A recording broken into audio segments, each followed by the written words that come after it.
अस्सलामुअलैकुम, आप देख रहे हैं प्रोग्राम दिन भर और मैं हूं जन्नत जमशेद। मैं हूं ज़िशान बशीर। नाज़रीन, प्रोग्राम में सबसे पहले बात करेंगे सियासी मेल मुलाकातों के हवाले से। आईनी तरामीम के लिए अब ना सिर्फ हुकूमत बल्कि इत्तेहादी जमातें भी सरगर्म दिखाई देती हैं। हुकूमत के पास आईनी तरामीम के लिए दो तिहाई अक्सरियत न होने पर मौलाना फजलुर रहमान इत्तेहादी जमातों के लिए मरकज़ निगाह बन चुके हैं। गुज़श्ता रोज़ बिलावल भुट्टो की जमीयत उलमा इस्लाम के सरबराह मौलाना फजलुर रहमान से मुलाकात के बाद आज मौलाना फजलुर रहमान तहरीक इंसाफ के रहनुमा और साबिक स्पीकर असद कैसर से मुलाकात के लिए उनके घर पहुंचे। असद कैसर ने अपने घर पर ज़ोहराने का एहतमाम कर रखा था। पीटीआई रहनुमा असद कैसर और रऊफ हसन ने यहाँ पर मौलाना फजलुर रहमान का इस्तकबाल किया, जबकि साबिक सदर और पाकिस्तान तहरीक इंसाफ के रहनुमा आरिफ अलवी भी इस वक्त असद कैसर के घर पर ही मौजूद हैं। मुलाकात में जो अहम डिस्कशंस भी की गई, इस हवाले से हम बात करेंगे और जानेंगे कि क्या बातचीत का सिलसिला जारी है। सीनियर तज्जियाकार राना मुबशिर साहब ने हमें ज्वाइन किया है, उन्हें शामिल गुफ्तगू कर लेते हैं। राना साहब, सबसे पहले तो बहुत शुक्रिया वक्त देने के लिए। सर, कहिएगा कि आप इस आईनी तरमीम या इसको अगर हम जुडिशल पैकेज कहें तो क्या मुस्तकबिल आप देख रहे हैं? मुलाकातों का सिलसिला तो जारी है, वकला बरादरी ने पहले ही जो है इस पैकेज को काफ़ी तनकीद का निशाना बनाया है, हुकूमत भी मौलाना साहब को नहीं मना सकी। तो आपको लगता है कि जुडिशल पैकेज जो है या ये आईनी तरमीम दोबारा से फ्लोर पे आएगी और इस हवाले से कोई बात होगी? अच्छा देखें, ये जो है ना, मौलाना साहब ने इस जो सारी ये मसवदा जो था इनके पास मौजूद था। मौलाना फजलुर रहमान साहब के साथ के पास सारा मसवदा मौजूद था और मौलाना साहब ने और मौलाना साहब के 3 लोग थे और हुकूमत की तरफ से भी 2-3 लोग थे। उन्होंने मिल के बैठ के इसके अंदर को मेरे ख्याल में 2-3 दिन इस पे ब्रेनस्टॉर्मिंग की थी। बहुत सी चीजें इसमें उन्होंने चेंज करने की कोशिश की, फिर आखिरी वक्त तक चीजें चेंज होती रहीं, बट अल्टीमेटली हुआ ये कि उन्होंने कहा नहीं जी, we can not do it in a rush, और अगर हमने इसको हैपहैज़र्डली किया तो it's going to be a situation. और आखिरकार ये फैसला किया गया कि इसको पेंडिंग कर देते, यानी कि इसको जरा मौखर कर देते, इसको बाद में डिस्कस करेंगे। लेकिन मौलाना फजलुर रहमान साहब जो है, जैसे असद कैसर साहब जब उनके पास जाते थे और वहां पे जाके मौलाना साहब उनको जनाब सोबत भी खिलाते थे, उनको जनाब बड़े अच्छे अच्छे दाल खिलाते थे, देसी घी की तंदूर की गरम गरम रोटियां भी खिलाते थे। लेकिन आज मेरे ख्याल में मौलाना साहब जो है वैसे ही हंस तो रहे हैं बैठे हुए असद कैसर साहब के पास, क्योंकि उनके घर पे गए हैं। अब पता नहीं मौलाना साहब को उन्होंने क्या खातिर तवाज़ु की है, उनको को हलवा शलवा खिलाया नहीं खिलाया, लेकिन वैसे हलवे के इतने शौकीन नहीं है मौलाना साहब। लेकिन देन अगेन सबसे बड़ी इंपॉर्टेंट बात यह है इस वक्त कि यहाँ पे आरिफ अलवी साहब, जिनको टास्क दिया गया है कि जनाब वो एक ब्रिज बिल्डिंग का किरदार अदा करें, जो कि इमरान खान ने उनको एक टास्क दिया है कि ब्रिज बिल्डिंग का किरदार अदा करें, और जितने लोग भी पीटीआई के अंदर नाराज हैं या पीटीआई से बाहर नाराज हैं या जिनके साथ ब्रिज बिल्डिंग की जा सकती है या इत्तेहाद किया जा सकता है, वो उनको ये टास्क किया गया अलवी साहब को कि वो उनके साथ मिल के मुशावरत करें, उनसे बैठें, बातचीत करें। और एक और ब्रेक थ्रू आपको बताता हूँ कि जितनी छोटी जमातें हैं मासवाए मुस्लिम लीग नून और पीपल्स पार्टी के अलावा उसमें जीडीए शामिल है। जीडीए जो है उसको भी अप्रोच किया गया और उसके अलावा और जितनी छोटी जमातें हैं उनको अप्रोच किया गया है पीटीआई की तरफ से, और वहां पे भी एक बहुत बड़ा इत्तेहाद बनाने की कोशिश की जा रही है कि जनाब जितनी छोटी जमातें हैं मिलकर पीटीआई के साथ under the umbrella of PTI and JUI, very interesting part ये है कि एंड जेयूआई इनके साथ मिलकर एक बड़ा ग्रैंड अलायंस बनाने जा रहे हैं। Now, what can they do? What can they deliver? Can they come up in the streets? Can they bring in a change on the streets? को प्रेशर माउंट कर सकते हैं, नहीं कर सकते? डेट्स आ रही हैं कि 26 सितंबर को जनाब शुरू कर देंगे या उसके बाद शुरू कर देंगे इस किस्म के एहतजाज। लेकिन अल्टीमेट इन्होंने जो डेडलाइन दी हुई है पीटीआई वालों ने कि maximum they can stretch it till October. वो कहते हैं जनाब अक्टूबर तक हम स्ट्रेच करेंगे इसको और अक्टूबर से पहले we will come on the streets. अब इनमें कौन कौन सी जमातें होंगी, क्या वाकई ये स्ट्रीट्स पे आ सकेंगे, नहीं आ सकेंगे, that is yet to be बहुत सीन। अहम पॉइंट आपने रेस किया है। अली मोहम्मद खान साहब ने आज बड़ा अहम बयान दिया। उनका कहना था कि अगर हमारे लीडर को रिहा किया जाता है तो आईनी तरमीम पर बात हो सकती है। तो ये जो मुलाकातों का सिलसिला जारी है, क्या अपोजिशन और हुकूमत के दरमियान इस मामले में डील हो सकती है? دیکھیں بہت بڑا بریک تھرو ہوگا اگر عمران خان کو رہا کر دیا جاتا ہے تو یہ ایک بہت بڑا بریک تھرو ہوگا پی ٹی آئی کے لیے اور ان جماعتوں کے لیے انکلوڈنگ جے یو آئی، اس کے لیے بھی بہت بڑا بریک تھرو ہوگا اگر عمران خان کو رہا کر دیا جاتا ہے، جس کے چانسز جو ہیں آئی ووڈ سے کیونکہ it's day to day politics in Pakistan کے اندر ڈے ٹو ڈے پالیٹکس چلتی ہے، یہاں پہ کوئی حرف آخر چیز ہو نہیں سکتی، but then again it's a very slippery field. لیکن ایز آف ناؤ اگر دیکھا جائے، آج کی اگر بات کی جائے تو یس 50-50 چانسز آر دیئر، کیونکہ عمران خان کو ریلیف مل سکتا ہے، عمران خان کی رہائی ہو سکتی ہے، بٹ 50-50 چانسز آر دیئر. لیکن ایک اور چیز میں آپ کو یہاں پہ بتانا ضرور چاہوں گا، and which is very important, جو خبر ابھی تک شاید سامنے کسی جگہ نہیں آئی، بلکہ ڈیفینیٹلی کسی جگہ سامنے نہیں آئی، and that is there are two countries, میں ان کا نام نہیں لینا چاہوں گا intentionally, there are two countries, developed countries, جو چاہتی یہ ہیں کہ جناب عمران خان کو رہا کر دیا جائے، ٹھیک ہے، اور وہ چاہتی ہیں اور وہ اپنا کسی حد تک آئی ول ناٹ سے کہ 100% اپنا پریشر ماؤنٹ کر رہی ہے، لیکن کسی حد تک وہ پریشر ماؤنٹ کر رہی ہے کہ عمران خان کو جلد از جلد جیل سے باہر نکالا جائے. اب اس میں کتنا سکسیسفل ہوتی ہیں چیزیں، کتنی نہیں ہیں، چلیے لیٹس سی دیکھتے ہیں کہ یہ جو اپوزیشن اتحاد بننے جا رہا ہے، کیا حکومتی اتحاد کے ساتھ آئینی ترامیم کے ڈیل ہو پاتی ہے یا نہیں، یہ تو وقت ہی بتائے گا. رانا مبشر صاحب ہمارے ساتھ موجود ہے. سر بہت شکریہ دن بھر کو وقت دینے کے لیے. پروگرام میں آگے بڑھتے ہیں، بات کرتے ہیں الیکشن کمیشن میں پاکستان تحریک انصاف انٹرا پارٹی انتخابی کیس کی سماعت ممبر سندھ نثار درانی کی سربراہی میں 3 رکنی بینچ نے کی. دوران سماعت چیئرمین پاکستان تحریک انصاف بیرسٹر گوہر نے الیکشن کمیشن سے 3 ہفتوں کی مہلت مانگ لی ہے. انہوں نے موقف اپنایا، ہمارے وکیل آج پیش نہیں ہو سکتے. ممبر خیبر پختونخوا اکرام اللہ نے ریمارکس دیے، آپ نے الیکشن کہاں کرائے تھے؟ 5 سال کے اندر آپ نے انتخاب نہیں کروائے، 5 سال کے بعد انٹرا پارٹی انتخاب کروائے، اس کے نتائج بھگتنا ہوں گے. الیکشن کمیشن نے P T I intra party انتخاب کیس کی سماعت 2 اکتوبر تک ملتوی کر دی. واضح رہے کہ رواں سال 6 ستمبر کو الیکشن کمیشن نے انٹرا پارٹی کیس میں پاکستان تحریک انصاف کی 4 متفرق درخواستیں مسترد کر دی تھیں، جبکہ 27 اگست کو الیکشن کمیشن نے پی ٹی آئی کے انٹرا پارٹی انتخابات کیس میں سپریم کورٹ کی وضاحت آنے تک مقدمے کو زیر التواء رکھنے کی درخواست پر فیصلہ محفوظ کر لیا تھا. چیئرمین تحریک انصاف بیرسٹر گوہر نے اس موقع پر میڈیا سے گفتگو کرتے ہوئے کیا کہا، آپ کو وہ دکھاتے ہیں. پاکستان تحریک انصاف پاکستان کے 175 پولیٹیکل پارٹی میں سے واحد پارٹی جس نے بہترین قسم کے انٹرا پارٹیز الیکشن کروائے. سپریم کورٹ کے سامنے جب ریزرو سیٹوں والا کیس آیا، اس میں الیکشن کمیشن نے خود ڈاکومنٹیشن فائل کی، اس بات کو ایکسپٹ کر لیا کہ پاکستان تحریک انصاف ایک انلسٹڈ پولیٹیکل پارٹی ہے. اسی بارے میں بات کرنے کے لیے ہمارے ساتھ موجود ہیں بیورو چیف اسلام آباد کامران خان. کامران خان، بہت شکریہ آپ کے وقت کا. یہ بتائیے گا کہ انٹرا پارٹی الیکشن کے حوالے سے آج سماعت ہوئی ہے اور ایک بار پھر سے یہ کہا گیا کہ تاخیر سے انتخابات کروائے گئے. اب اس میں چانس کیا ہے پاکستان تحریک انصاف کا؟ مہلت بھی مانگی گئی ہے، کیا متوقع ہے اس میں اب؟ جی دیکھیں، یہ ایک لمبے عرصے سے یہ کیس جو ہے الیکشن کمیشن میں زیر التواء ہے. اس کے اوپر فیصلے بھی صادر ہو چکے ہیں، پھر اس کے اوپر ریویو کی اپلیکیشنز جو ہیں وہ آتی رہی ہیں، پھر یہ کیس جو ہے ریوائیو بھی ہوتا رہا، کیونکہ سپریم کورٹ کا ایک جو فیصلہ تھا لارجر بینچ کا 13 رکنی بینچ کا، جس میں سے 8 جج صاحبان نے اکثریتی فیصلہ دیا تھا، اس میں یہ کہا گیا تھا کہ پاکستان تحریک انصاف کو ایک پارلیمانی پارٹی کے طور پر تسلیم کیا جائے. اسی فیصلے کی روح سے پھر یہ دوبارہ پاکستان تحریک انصاف نے الیکشن کمیشن سے رجوع کیا تھا اور ان سے کہا تھا کہ ہمیں جو ہمارے انٹرا پارٹی الیکشن کا سرٹیفکیٹ ہے وہ جاری کیا جائے.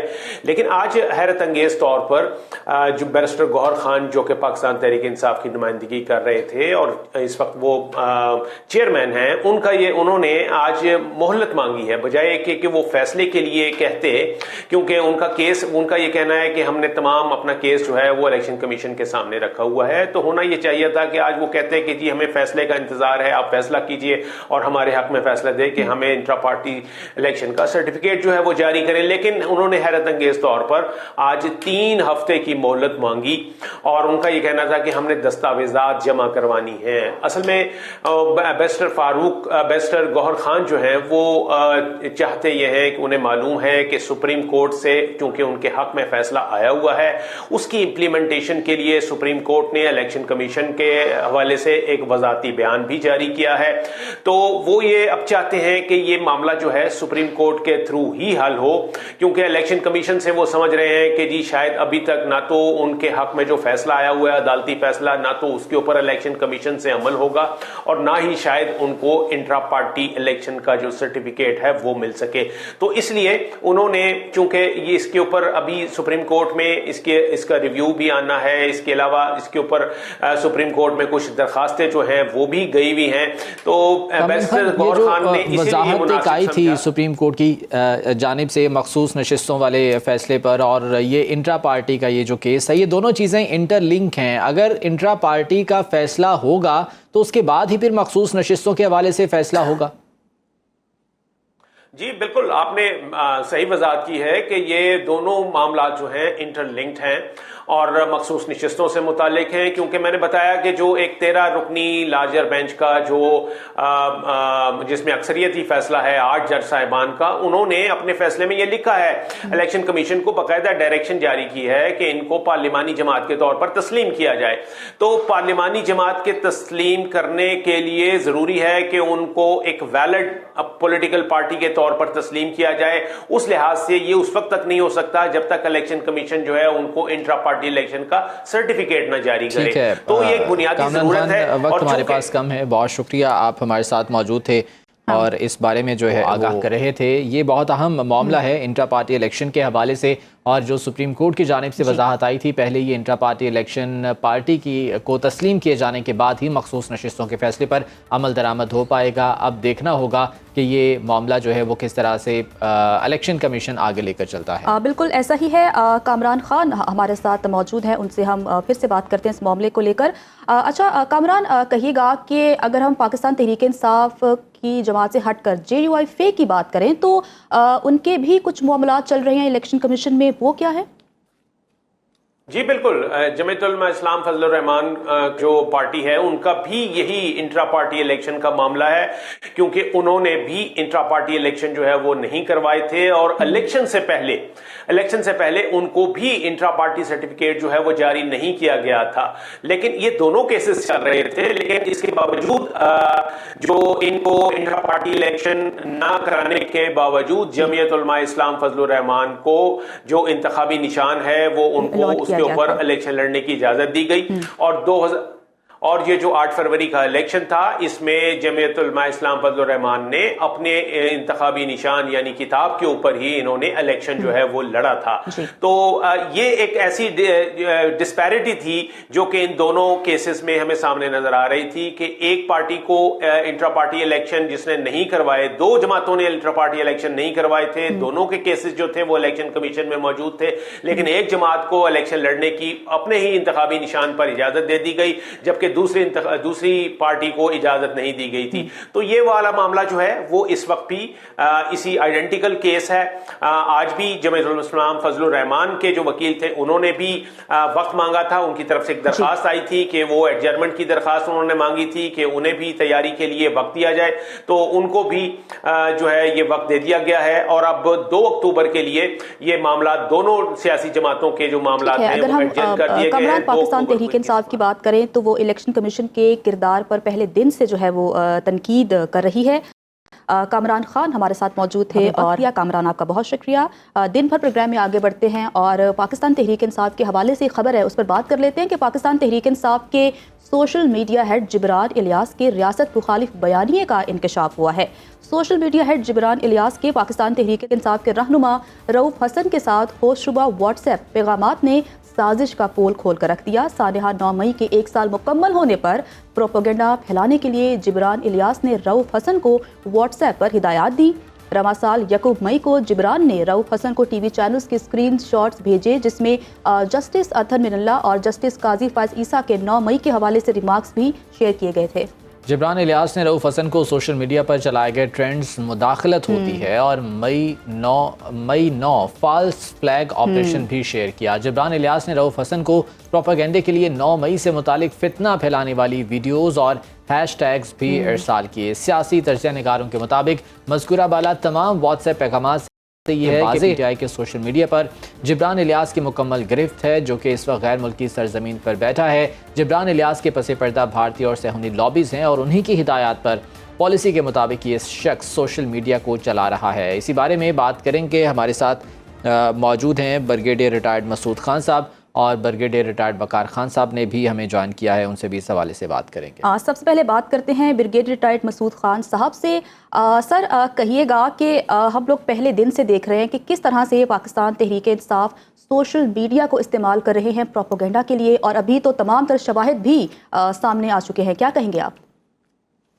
جی ہاں، دیکھیں کہ بڑی بدقسمتی کی بات ہے، اور یہ جو پاکستان مخالف جس طریقے سے اب ٹرینڈ چلائے جا رہے ہیں یا ہیش ٹیگس ہیں یا جس طرح سے لیک آڈیوز لیک چیٹس ان کی آ رہی ہے، اور خاص طور پر جب ہم اس آج والی اس کی بات کرتے ہیں تو اس میں دیکھیں it's not the first time ایسا ہوا ہے کہ رؤف حسن کے پہلے بھی ریان گریمز جو دی انٹرسپٹ کے لیے لکھتے ہیں ان کے ساتھ لیک چیٹ جو تھی وہ لیک ہوئی، اینڈ دین مائیکل کوگل مین تھے اس کے ساتھ، پھر کرن تھاپر جو ہے انڈیا کے تھے ان سے وہ بات چیت منظر عام پہ آئی، پھر اس کے بعد ہم نے دیکھا کہ راول رائے چودھری اور بڑا پاکستان مخالف انڈین جرنلسٹ ہے ان سے بات چیت بھی منظر عام پہ آئی، اور اس میں تو خاص طور پہ راول رائے چودھری کہہ رہے ہیں کہ ہم آپ کے ویزے کے ارینجمنٹس کر رہے ہیں، ٹکٹس بھی ہم آپ کے بنوا کے دیں گے، اس طریقے سے بات ہے، تو بڑے سیریس قسم کے تھے۔ اب جو آج جو بات چیت منظر عام پہ آئی ہے جبران الیاس سے، جس سے ایک ٹرینڈ کی بات کر رہے ہیں، 9 مئی کو as a false flag operation کے طور پر پریزنٹ کرنا چاہ رہے ہیں، ایک نیریٹو بلڈ کرنا چاہ رہے ہیں، تو میرے خیال میں یہ سیریس کانسیکوینسز ہیں۔ دیکھیں کیا ہم دشمن ممالک کے ساتھ کس لیے ایسی بات چیت کر رہے ہیں؟ کیا وہ آپ کا ٹارگٹ اسٹیٹ آف پاکستان ہے یا افواج پاکستان ہے؟ الٹیمیٹلی یہی ہے کہ اس بات چیت میں ٹارگٹ یہی ہے کہ اب آپ افواج کو ملائن کر رہے ہیں کہ افواج یہ کر رہی ہے، اور وہ بھی آپ انڈیا کے جرنلسٹ سے چیزیں شیئر کر رہے ہیں، اور پھر ایک میسج جب انٹرنیشنلی آپ مائیکل کوگل مین سے بات کرتے ہیں یا ریان گریم سے بات کرتے ہیں تو آپ انٹرنیشنل پاورز کو کیا میسج دے رہے ہیں؟ کیا ان کو انسٹیگیٹ کر رہے ہیں؟ جس طرح سے آپ نے ذکر کیا کہ یہ کوئی پہلی دفعہ نہیں ہے، اس سے پہلے بھی اس طرح کے ہم چیزیں جو ہے وہ دیکھ چکے ہیں، جیسے ملک دشمن عناصر کی جانب سے پروپیگنڈا کیا جاتا ہے، کس طرح سے اس کو جو ہے وہ روکا جا سکتا ہے، کارروائی کیا ہو سکتی ہے، اور اسپیشلی چونکہ سوشل میڈیا ایک ایسا میڈیم ہے جو کہ ہر کوئی یوز کرتا ہے، تو کیسے اویئرنیس عام عوام کو دی جا سکتی ہے کہ یہ ایک بیس لیس جھوٹا نیریٹو بنانے کی کوشش کی جا رہی ہے؟ دیکھیں جی، ایک تو بڑا امپورٹنٹ چیز ہے سوشل میڈیا کے نیگیٹو امپیکٹ تو بہت زیادہ ہے، وہاں پہ نیریٹیوز بنائے جا رہے ہیں، فیک نیوز ہے، ڈس انفارمیشن ہے، مس انفارمیشن ہے۔ That's why chief of army staff rightly said کہ یہ ڈیجیٹل ٹیررزم ہے کہ جس کو آپ شیئر کرتے ہیں، فارورڈ کرتے ہیں، بائی ڈیزائن کرتے ہیں، انٹینشنلی کر رہے ہیں ٹو ملائن دی سیکورٹی فورسز یا آرم فورسز آف پاکستان۔ تو میرے خیال میں کڑی سزا کی جو ہے تحقیقات ہونی چاہیے اور سزائیں ملنی چاہیے۔ آلریڈی قانون بن چکا ہے، پیکا کے تحت بھی ہے، اور گورنمنٹ آف پنجاب میں آلریڈی ہم نے دیکھا ہے کہ وہاں ڈیفیمیشن بھی ایک قسم کے لاز پاس ہو چکے ہیں۔ سو دیر از اے ریکوائرمنٹ کہ ہمیں اکارڈنگلی اس پہ ایکشن لینا چاہیے۔ بریگیڈیئر صاحب، رؤف حسن کا نام جو ہے وہ بہت زیادہ پرومیننٹ ہو رہا ہے، اس میں پہلے بھی ان پر اس حوالے سے کافی زیادہ جو ہے وہ الزامات تھے اور جن میں خاصی حد تک حقیقت بھی تھی، اور اب ایک بار پھر سے رؤف حسن کا یہ نام آ رہا ہے۔ تو اس طرح کے جو کریکٹرز موجود ہیں پاکستان کی سیاست میں یا پاکستان کی سیاسی جماعتوں کے اندر، آپ سمجھتے ہیں کہ ان کے خلاف بھی بیخ کنی ہونی چاہیے؟ یہ یقیناً جی، اگر یہ چیزیں دیکھیں اسٹیبلش ہے، یہ جو انفارمیشن جس طرح آ رہی ہے اگر وہ اسٹیبلش ہے اور اس میں ساری چیزیں حقیقت ہے، تو میرا خیال میں گورنمنٹ آف پاکستان کی ذمہ داری بنتی ہے، اور جو ادارے اس میں ہے، ایف آئی اے ہے، سائبر کرائمز والے ہیں، وہ اس چیز کو آگے لے سکتے ہیں۔ اور اس میں تو ایون میرا خیال میں جو ہمارا جو ایکٹس ہیں دوسرے آفیشیل سیکرٹ ایکٹ کی میں بات کرنا چاہ رہا ہوں، ہو سکتا اس کی بھی وائلیشن اس میں ہو سکتی ہے، جب آپ انٹیلیجنس یا ایسی چیزیں جو آپ کے نیشنل سیکورٹی کو انڈیجر کر رہی ہے اور وہ آپ شیئر کرتے ہیں ود اینیمیز۔ ٹھیک، بہرحال اس حوالے سے جو ہے وہ کارروائی وقت کی ضرورت ہے اور ہونی بھی چاہیے۔ بہت شکریہ بریگیڈیئر ریٹائرڈ مسعود خان صاحب، تجزیہ کار ہمارے ساتھ موجود تھے اور اس بارے میں اظہار خیال کر رہے تھے۔ واپس آئیں گے ایک بریک کے بعد، ہمارے ساتھ رہیے۔ ब्रेक के बाद आपको खुश आमदीद कहते हैं। बात करते हैं कि वज़ीर आला पंजाब मरियम नवाज ने पंजाब के 14,000 सरकारी स्कूल्स को आउटसोर्स करने का फैसला कर लिया है। हुकूमत पंजाब ने पहले मरहले में 5,800 स्कूलों को आउटसोर्स करने का फैसला किया है। वज़ीर आला पंजाब का कहना है कि सरकारी स्कूल पंजाब हुकूमत के कंट्रोल और मिल्कियत में ही रहेंगे, जबकि पंजाब हुकूमत सरकारी स्कूल्स को निजी शराकत से चलाएगी।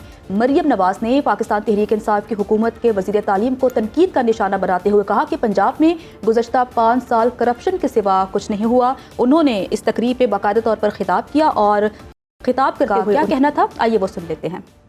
मैंने जो ठीक समझा और सोल्यूशन भी है, ये पब्लिक प्राइवेट पार्टनरशिप है, जिसके तहत हम 14,000 स्कूल्स को पहले मरहले में 5,800 स्कूल्स को हम आउटसोर्स कर रहे हैं और उसके ऊपर पूरी मॉनिटरिंग और ओवरसाइट हमारी होगी। ऐसा नहीं होगा कि स्कूल उठा के किसी को दे दिया उसके बाद हम अब आराम से घर बैठ जाएंगे। जिसमें जितने भी माफियाज हैं वो ये एक पूरी उन्होंने बिल्ड किया है एक कॉन्स्पिरेसी थ्योरी कि ये तो ठेकेदारों को स्कूल चले गए हैं और ये हम नहीं होने देंगे। तो जो नहीं होने देंगे वाली मामला आता है ना, उसमें तो मेरा बहुत क्लियर स्टांस होता है, इन चीज़ों से मैं मरूब नहीं होती। बिल्कुल। तो वज़ीर आला पंजाब मरियम नवाज साहिबा की गुफ्तगू आपने सुनी। इस मौके पर बात करने के लिए हमें ज्वाइन किया है माहिर तालीम काशिफ अदीब जावदानी साहब ने। सर बहुत शुक्रिया दिन भर को वक्त देने के लिए। सर कहिएगा कि हम सब जानते हैं कि सरकारी स्कूलों की क्या हालत ज़ार है, टीचर्स नहीं है, बच्चों की तादाद बहुत ज़्यादा है, तालीम ना होने के बराबर है। तो क्या हुकूमत के इस इक़दाम से सरकारी स्कूल्स को आउटसोर्स करने से बेहतरी आएगी? शुक्रिया जी, बहुत बहुत सुनो ने बहुत इम्पोर्टेंट ये टॉपिक आपने चूज़ किया और बड़ा हमारी फ्यूचर के लिए भी ये बड़े इम्पोर्टेंट है कि हम तालीम को किस तरफ लेके जा रहे हैं। सिलसिला ये है कि ये प्राइवेटाइजेशन का जो मामला है ये कोई नया नहीं है, ये पिछला टेनोर जो था नून लीग का 2018 से पहले भी ये चीज़ शुरू हुई थी। उसमें पैफ और पीमा के हवाले से ये स्कूल ऑलरेडी ये चल रहे हैं। अभी करंटली भी तकरीबन 7,000 जो स्कूल हैं पैफ के ज़रिए निगरानी चल रहे हैं, तकरीबन 5,000 से ज़्यादा स्कूल हैं पीमा के तहत चल रहे हैं, जिसको गवर्नमेंट ये देखती है और उसके जो बच्चों की फी वगैरह है और सारे मामला है वो गवर्नमेंट ही पे कर रही है। तो अब ये देख लें जो अभी ये नया जो प्रोग्राम है ये रीऑर्गेनाइजेशन के नाम से ऑफ द स्कूल्स के नाम से इन्होंने लॉन्च किया है जी। और इसमें भी यही सिलसिला होगा कि जो गवर्नमेंट जो कह रही है कि जो हम जो फी है बच्चों की वो हम खुद पे करेंगे और प्राइवेट जो सेक्टर है वो टीचर्स को पे करेगा, अपने हिसाब से करेगा, देखेगा, उनको हायर करेगा, सारे मामला जो हैं वो स्कूल्स के वो देखेगा। लेकिन गवर्नमेंट जो है जिम्मेदारी जो है बच्चों की फी की है वो ले रही है। तो ये अगर देखा जाए बादियों नजर में तो ये वही वाला प्रोग्राम है जो पेफ और पीमा जो गवर्नमेंट ऑलरेडी पहले कर रही है। अच्छा, अब सिलसिला ये है कि इसकी सिग्निफिकेंस क्या है और इम्पोर्टेंस क्या है और इसमें हमें बेनिफिट क्या होगा। उस सिलसिला ये है जी कि आपको पता है कि ये 25A आर्टिकल जो है ये तालीम जो लाजमी तालीम देना ये गवर्नमेंट का ये उन्होंने मस्ट है, ये रूल में लॉ में लिखा हुआ है। लेकिन अगर वो तालीम नहीं दे पा रही जो वट एवर द रीजंस है, आप रीजन ये भी देखी गई कि गवर्नमेंट स्कूल की जो हालत ज़ार है पंजाब में अभी करंटली जो है तकरीबन 48,000 जो गवर्नमेंट स्कूल हैं और जब ये प्राइवेटाइज जो फर्स्ट फेज में जो किया जा रहा है इसको जब ये कर दे जाएंगे तो तकरीबन 33 से 34,000 जो है वो सरकारी स्कूल रह जाएंगे। पहले जो था जो पिछला दौर था नून लीग का जो दौर था उसमें तकरीबन 63,000 प्राइवेट स्कूल गवर्नमेंट स्कूल होते थे। लेकिन जो ये वक्त आया नई गवर्नमेंट आई तो बदतरीज इसकी जो तादाद है वो कम होती रही और तकरीबन 48 से 50,000 तक ये चली गई और सरकारी स्कूलों में कोई उन्होंने नए बनाए भी नहीं। पॉपुलेशन बढ़ती रही, बच्चों की इन्फ्लक्स बढ़ता, लेकिन सरकारी स्कूल नया कोई नहीं बना। अब सिलसिला ये है कि सरकारी स्कूल को अपग्रेड करने के लिए गवर्नमेंट को करंटली इस वक्त अरबों रुपये की जरूरत है। एक रफली एस्टिमेट जो लगाया गया था कि इन 48,000 सरकारी स्कूलों को अगर अपग्रेड किया जाए, अपग्रेड का मतलब ये है कि जो क्लासेस हैं नई क्लासेस बनाई जाएं, पंखे लगाए जाएं, बिजली का इंतजाम किया जाए, वॉशरूम या पानी का इंतजाम किया जाए, जो बेसिक नेसेसिटीज हैं वो दी जाएं, तो तकरीबन 400 से 500 अरब रुपए का बजट जो है वो मुख्तस करना पड़ रहा था जो गवर्नमेंट के पास बिल्कुल भी नहीं है। ये तो चले बुनियादी ज़रूरियात है ना उन सरकारी स्कूलों की जो कि डेफिनेटली वहाँ पर होनी चाहिए, लेकिन सबसे बड़ा मसला और सबसे बड़ा डिफरेंस जो आता है प्राइवेट और सरकारी स्कूलों के दरमियान वो है क्वालिटी ऑफ एजुकेशन का। और इस पर बहुत बड़ा पहले भी सवाल उठाया जाता रहा और अब भी है कि जो प्राइवेट स्कूल्स हैं वो वहाँ पर फीसों की भरमार है तो क्वालिटी ऑफ एजुकेशन भी है, सरकारी स्कूलों में जो है वो बच्चों को वो क्वालिटी नहीं मिलती है। तो इस हवाले से क्या कुछ इकदाम आप समझते हैं कि ज़ेरे गौर हैं या होने चाहिए? जी देखिए जी, मैं आपको हैरत अंगेज़ ये बात बताऊं कि इस वक्त पंजाब में जो प्राइवेट सेक्टर की जो तादाद है वो तकरीबन 1.5 लाख से ज़्यादा है।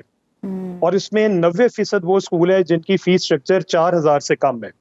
یہ وہ فیس اسٹرکچر آتا ہے جو گورنمنٹ ایک بچے کے اوپر خرچ کر رہی ہے, سرکاری بچے کے اوپر پر منتھ میں جو خرچ کیا جا رہا ہے اس سے بھی کم پرائیویٹ سیکٹر جو ہے وہ تعلیم دے رہا ہے. اور وہی جو سلیبس گورنمنٹ کے رولز اینڈ ریگولیشنز کے اندر رہ کے جو سلیبس دیا جاتا ہے, جو ہمیں رولز بتائے جاتے ہیں, اسی نارمز میں اسی رولز میں رہ کے ہم دیتے ہیں. اور ہم نے ساتھ ساتھ یہ بھی آپ کو ایک حیرت انگیز یہ بات بتاؤں کہ تقریباً 8 سے 9 لاکھ جو ٹیچرز ہیں پرائیویٹ سیکٹر میں, سب سے بڑی جو کمیونٹی ٹیچرز کی ہے اور خاص کر فیمیلز 90% جو ہے وہ پرائیویٹ سیکٹر نے انگیج کی ہوئی ہے. تو جہاں پہ پنجاب میں 9 لاکھ سے زیادہ پرائیویٹ سیکٹر میں ٹیچرز ہوں اور تقریباً 8 لاکھ سے زیادہ نان ٹیچنگ سٹاف ہو, تو آپ خود اندازہ لگائیں کہ پرائیویٹ سیکٹر کا اس میں کتنا بڑا رول ہے. اور کوالٹی ایجوکیشن کی جو آپ بات کر رہے ہیں اس میں دیکھیں کہ ہمارا کمپٹیشن اس طرح کا ہے پرائیویٹ سیکٹر میں, ایک اسکولوں کی تعداد کی وجہ سے کہ کوئی اپنی کوالٹی مینٹین نہیں رکھ پائے گا تو لا محال ہے وہ یا تو اسکول بند ہو جائے گا یا پیرنٹس وہ موو کر جاتے ہیں کسی دوسرے اسکول کی طرف. ان کے پاس ایمپل چوائسیز ہے.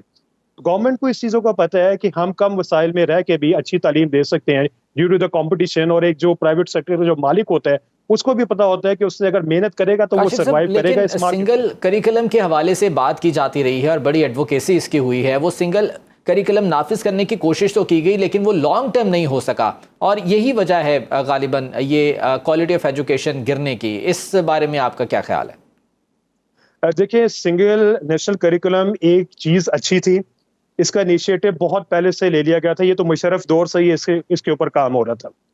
لیکن مسئلہ یہ ہے کہ اس کی کنٹینیوٹی جو ایجوکیشن پالیسیز ہیں, اس وقت ملک میں 6 ایجوکیشن پالیسیز بنی ہیں جو ایک بھی امپلیمنٹ نہیں ہو سکی اب تک. ہمارا سلسلہ یہ ہے کہ ہم کو پالیسی تو بنا دیتے ہیں لیکن اس کے اوپر پراپر ہوم ورک نہیں کرتے. سنگل نیشنل ایجوکیشن جو تھا یا سسٹم کریکولم تھا اس کے اوپر بھی پراپر ہوم ورک نہیں ہوا تھا. اس میں ہریٹلی ہر چیز کو کام کیا گیا, اور وہ جو پچھلی حکومت نے کیا تھا مجھے یہ کہنے میں کوئی اور محسوس نہیں تھا, وہ بالکل ایک پولیٹیکل چیز سے, ایک پولیٹیکل نعرہ تھا جس کے اوپر بالکل ورکنگ نہیں ہو سکی. نعرہ اچھا تھا لیکن صحیح طرح وہ ورکنگ نہیں کر سکے اور اس کو پولیٹیکل گین کے لیے اس کو یوز کیا گیا. اب سلسلہ یہ ہے کہ ابھی بھی جو اب کورس پڑھایا جا رہا ہے یہ سارا گورنمنٹ کی طرف سے ہی ہمارے پاس آتا ہے, اپنے سے ہم تو کچھ نہیں پڑھا سکتے. یہ اپروف گورنمنٹ کا جو ہوتا ہے, ٹیکسٹ بک بورڈ جو PCB ہے اس سے یہ اپروفڈ ہو کے ہم نے پڑھایا جا رہا ہے. تو اس میں اگر آپ دیکھا جائے تو بادی نظر میں تو ہم ایک طرح کا وہی کورس پڑھا رہے ہیں جو گورنمنٹ ہمیں ہر اسکول میں یا اس میں ادارے میں کر رہی ہے. لیکن کیونکہ سنگل نیشنل کریکولم کا ابھی پرٹیکولرلی آن گراؤنڈ جو ہے وہ کوئی ایگزسٹ نہیں کر رہا, تو پرائیویٹ سیکٹر ہے جو بڑی زیادہ فیس لے رہا ہے وہ اپنے اینڈ سے اپنے حساب سے پڑھا رہا ہے, اور جو لو فیس پرائیویٹ اسکول ہے وہ اپنے حساب سے پڑھا رہا ہے. اور سرکاری جو کریکولم جہاں پہ لگتا ہے 6 سے آنورڈ کلاسز میں وہ بھی پرائیویٹ اسکولوں میں پڑھایا جا رہا ہے. تو سلسلہ یہ ہے کہ اس کو اگر کرنا امپلیمنٹ کرنا ہے, اگر اس حکومت نے بھی کرنا ہے تو اس کو سارے اسٹیک ہولڈرز کے ساتھ مل کے پالیسی بنانی چاہیے. پچھلی حکومت نے غلطی کی تھی کہ کسی اسٹیک ہولڈر کے ساتھ کوئی مشاورت نہیں ہوئی تھی, تو اس کو بڑی جلدی بازی میں کیا گیا, اور اس کا نتیجہ یہ ہوا کہ کی بے حد جو ہے وہ ضرورت ہے, اور ڈیفینیٹلی ایجوکیشن سیکٹر کو ریفارمز کی بے حد ضرورت ہے. یہ ایک بہت جو ہے وہ توجہ طلب جو ہے وہ ٹاپک ہے. آنے والے پروگرامز میں ذرا ڈیٹیل سے اس حوالے سے ہم بات کرتے رہیں گے. بہت شکریہ آپ کے وقت کا. کاشف رانی صاحب ہمارے ساتھ موجود تھے. پروگرام میں آگے بڑھتے ہیں اور فیصل آباد سے خبر ہے اس پر بات کر لیتے ہیں کہ فیصل آباد پولیس بے لگام ہو چکی ہے, جبکہ فیصل آباد پولیس ڈاکوؤں کو پکڑنے کی بجائے طالب علموں کو ہی جعلی مقابلے بنا کر گولیاں مارنے لگی ہے.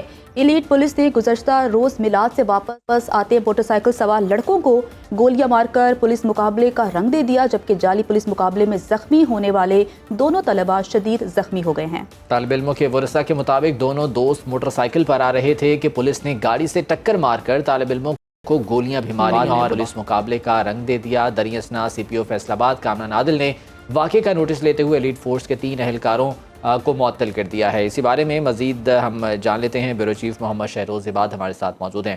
شہروز, یہ تمام تر کیا واقعہ ہے اور حقائق اس سلسلے میں کیا سامنے آ رہے ہیں؟ دیکھیں, حقائق تو بالکل جو ہے وہ سامنے آ چکے ہیں, اور یہ 2 نوجوان جو نہتے تھے اور یہ اپنے گھر واپس جا رہے تھے میلاد سے. تو یہ تھانہ صدر کا جڑاوالا کا علاقہ ہے جہاں پر ایلیٹ فورس کے جو ہے جوانوں نے ان کو جو ہے وہ روکا اور اس کے بعد ان پر جو ہے فائرنگ کر دی. جب ایلیٹ فورس کے جوانوں کو پتہ چلا کہ یہ تو نہتے ہیں اور یہ جو ہے ان کے پاس کچھ بھی نہیں ہے, تو انہوں نے پھر ان پر جو ہے وہ مبینہ پولیس مقابلے کا جو مقدمہ ہے وہ بھی تھانہ جڑاوالا صدر میں جو ہے وہ درج کروا دیا. تو اس ساری صورتحال کا جب CPO فیصل آباد کو جو ہے علم ہوا تو انہوں نے فوری طور پر اس کا جو ہے وہ نوٹس لیا, اور یہ جو 3 پولیس ایلیٹ کے جو جوان تھے جن میں کانسٹیبل نوید ہے, ارشد ہے اور طارق ہے, انہیں فوری طور پر جو ہے معطل کر دیا. اور جو SSP آپریشن ہے عبد الوہاب ان کو کہا کہ فوری طور پر جو ہے وہ اس کی इंक्वायरी करें और चीजें जो सामने लाएं। तो इंक्वायरी मुकम्मल हो गई है, तीनों की जो है गलती सामने आई है। अब तीनों के खिलाफ मुकदमा भी दर्ज है और इनको जो है वो हवालात में भी डाल दिया गया है। जबकि ये जो दोनों नौजवान जो जख्मी हुए हैं, जो तालिब इल्म थे, इनको जो है अलाइड अस्पताल दाखिल कराया गया है और इनका वहाँ पर ट्रीटमेंट जारी है। ये बताइएगा शहरोज के ये मुकदमा जो दर्ज किया गया है किसकी मुद्दत में दर्ज हुआ और किन दफात के तहत दर्ज किया गया है? देखें, ये जो मुकदमा है ये पुलिस के ये जो तीनों जवान थे इन्हीं की मुद्दत में जो है वो दर्ज हुआ है और इस पर जो है वो 324, 353 और दीगर दफात जो है वो लगाई गई हैं कि इन्होंने पुलिस के साथ मुज़ाहमत की, पुलिस के साथ जो है वो लड़ाई की जो है वो कोशिश की। तो ये सारी सूरत हाल सामने रखकर जो है वो मुकदमा जो है वो दर्ज करवाया गया था। लेकिन अब तो चीजें सामने आ गई हैं, सीपीओ ने अपनी तहकीकात भी मुकम्मल करवा ली है, एसएसपी ऑपरेशन भी जो है वो कुआ पर पहुंच गए थे। तो अब यकीनन ये जो तीनों एलीट फोर्स के जो जवान जिन्हें गिरफ्तार किया गया है, मुकदमा दर्ज करके तीनों पुलिस एहलकारों को मुअत्तल भी कर दिया गया है। शहरोज इबाद हमारे साथ मौजूद थे और हमें डिटेल्स दे रहे थे। शहरोज शुक्रिया, दिन भर में वापस आएंगे, ब्रेक के बाद हमारे साथ रहिए। नाज़रीन, ब्रेक के बाद आपको वेलकम कहते हैं। अफसोसनाक खबर के बारे में बात कर लेते हैं कि बलूचिस्तान के ज़िला जाफराबाद में निजी स्कूल में ज़ेर तालीम 5 कमसिन बच्चों के साथ बदफेली का इंकशाफ हुआ है। पुलिस ने मुकदमा दर्ज करके स्कूल प्रिंसिपल और वार्डन को गिरफ्तार कर लिया है। थाना डेरा अला यार में मुतासरा बच्चे के वालिद की मुद्दत में मुकदमा दर्ज किया गया, जबकि मुकदमे में प्रिंसिपल मोहम्मद नदीम, उनके भाई और वार्डन इब्राहिम को नामजद किया गया है। निज़ाम जतोई हमारे साथ मौजूद हैं, उनसे इस बारे में तफसीलात जान लेते हैं। निज़ाम, ये मामला क्या है, इस सिलसिले में क्या इंकशाफात हुए हैं और जिनके खिलाफ मुकदमा दर्ज किया गया, नामजद कौन कौन है?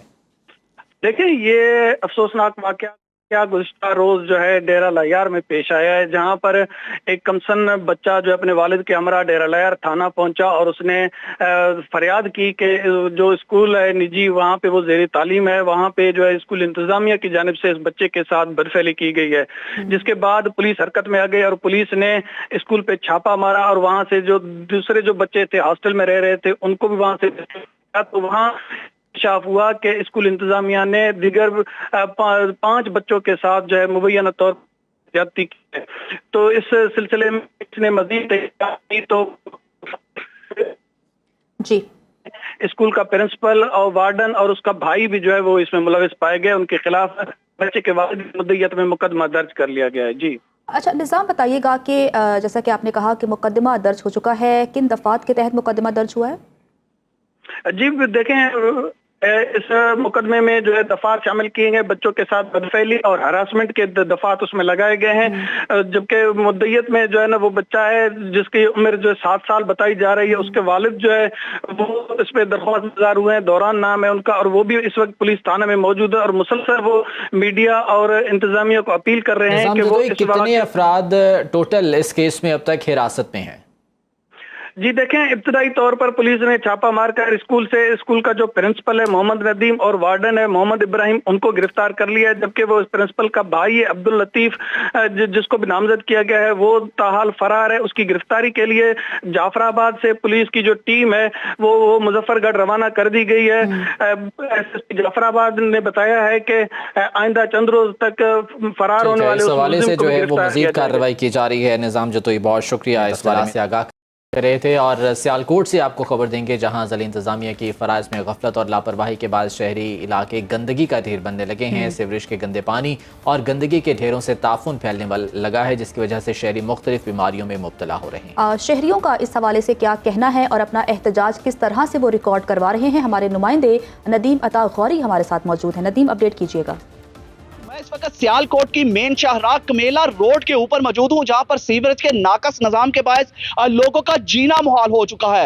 हफ्तों नहीं बल्कि महीनों से यहां पर सीवरेज के नाकस निजाम के बायस गटरों का गंदा पानी यहां पर लोगों का मुंह चढ़ा रहा है। मेरे साथ बहुत से एहतजाज करते हुए शहरी मौजूद है, उनके साथ भी बात करते हैं। जी सर, आप बताइएगा। 4-5 माह से ये पानी इधर ही खड़ा है, बल्कि काफी अरसे से जब भी थोड़ी सी बारिश होती है यहाँ को पानी इकट्ठा होता है तो ये यहाँ पे गंद पड़ जाता है। ये गंदगी का ढेर जो है ना, वो आपकी सेहत के ऊपर, पूरे शहर के सेहत के ऊपर क्या असर डाल सकता है।